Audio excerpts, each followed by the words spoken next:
So ಇವರು ಬೇರೆ ಯಾರು ಅಲ್ಲ, ನಮ್ಮ ನಿಮ್ಮೆಲ್ಲರ ನೆಚ್ಚಿನ ಭರ್ಜರಿ ಬ್ಯಾಚುಲರ್ ಅಮೂಲ್ಯ ಗೌಡ ಅವರು. ಸೊ ಭರ್ಜರಿ ಬ್ಯಾಚುಲರ್ಸ್ ಅದೊಂದು ಎಕ್ಸ್ಟ್ರಾ ಆಡ್ ಆನ್ ಅಷ್ಟೇ. ಭರ್ಜರಿ ಬ್ಯಾಚುಲರ್ಸ್ ಇಂದ ಅಮೂಲ್ಯ ಫೇಮಸ್ ಇದ್ದಿದ್ರಿಂದಾನೇ ಅವ್ರು ಕರ್ಕೊಂಡೆ. ಯಾರೋ ಒಬ್ರು ಹಿಂಗ್ ಕಮೆಂಟ್ ಮಾಡಿದ್ರು, ಅವ್ರಿಗೆ ಎಷ್ಟು ಫ್ಯಾನ್ ಇರುತ್ತೆ. ನಮ್ ವಾಸ್ತು ಚಿಕ್ಕ ಬಾರ್ಡಿಂಗು, ನಿಂದೇನಿಕ್ ಅಷ್ಟೊಂದು ದೊಡ್ಡ ಬಾರ್ಡಿಂಗ್, ನೀನ್ ಅಷ್ಟು ನೀನ್ ಅಷ್ಟು ದೊಡ್ಡ ಸ್ಟಾರ.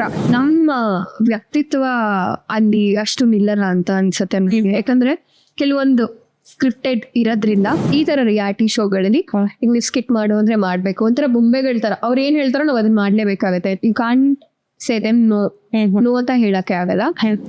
ನಾನಾಗೆ ಇರ್ಲಿಲ್ಲ, ಅದ್ ನಾನು ಯಾವ್ದೇ ಇಂಟರ್ವ್ಯೂ ಕೇಳಿದ್ರು ನಾನು ಹೇಳೇ ಅದ್ ನನ್ ತಪ್ಪ ಅಥವಾ ಯಾರ್ ತಪ್ಪು, ಇವ್ರ ತಪ್ಪು ಅವ್ರ ತಪ್ಪು ಅಂತ ಹೇಳಲ್ಲ.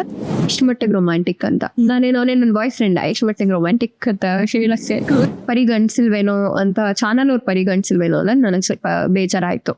ಸೊ ಆತರ ಎಲ್ಲ ಇದ್ದಾಗ ಅದು ಬಾಧಕ ಅನ್ಸುತ್ತೆ. ಸೊ ಡೈರೆಕ್ಟರ್ ಅಮೂಲ್ಯ ಗೌಡ ಅಂತ ಹೇಳ್ಕೊಂಡು ನಾವು ಪರದೆ ಮೇಲೆ ನೋಡ್ಬೋದಾ? 100% ಅದೇ ನಂಗೂ ಆಸೆ ಇರುತ್ತೆ. ಅಷ್ಟೇ, ಒಳ್ಳೇರ್ಗೆ ಒಳ್ಳೇದೇ ಆಗತ್ತೆ. ಹೌದು, ಅಷ್ಟೇ. ತಪ್ಪು ಮಾಡಿಲ್ಲ ಅಂದಾಗ ದೇವ್ರು ಅದು ಅದೊಂದು ಏನಂತಾರೆ ನಿಮ್ಗೆ ಪೀರಿಯಡ್, ಅದು ಆ ಪೀರಿಯಡ್ ಎಲ್ರಿಗೂ ಒಂದ್ ಪೀರಿಯಡ್ ಬಂದೇ ಬರುತ್ತೆ, ಒಂದು ಟೆಸ್ಟಿಂಗ್ ಪೀರಿಯಡ್ ಅಂತ ಅನ್ಕೋಬೇಕಷ್ಟೇ ನಾವು ಅದನ್ನ. ಅವ್ರು ನಾಟಕ ಮಾಡ್ಕೊಂಡೇ ಇರಲ್ಲ.